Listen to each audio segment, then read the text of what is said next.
You can use this project to upload your Gemini chats directly into Obsidian. First, go to the project repository on GitHub.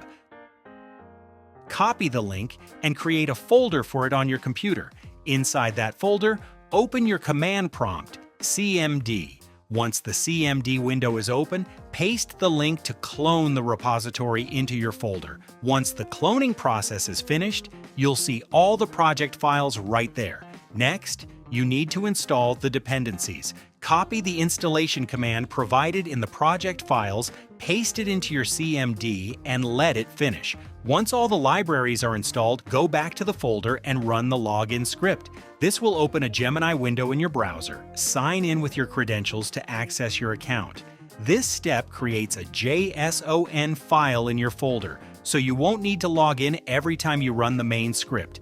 After that, return to your CMD, but don't close it. Just hit Enter to finish building that JSON file. Once that's done, you need to edit the config file. Right-click and open it with Notepad. If you use a proxy, set the proxy section to true. If not, just leave it as false.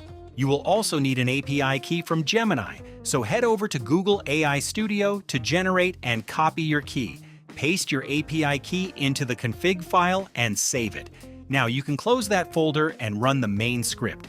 When the script starts, Gemini will open. Keep an eye on your CMD. It will tell you to open your chat window if it's currently closed. You have about 10 seconds to do this, though it usually opens by default. The script will then start reading your chats one by one.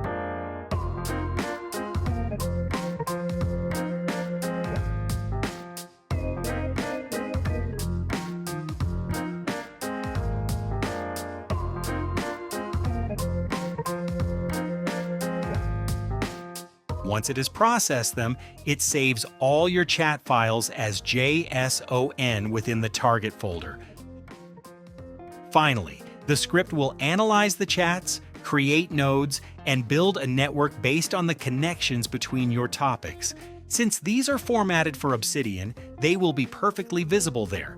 You can watch as the nodes are generated, and in just a few minutes, your entire knowledge graph will be built and ready to explore.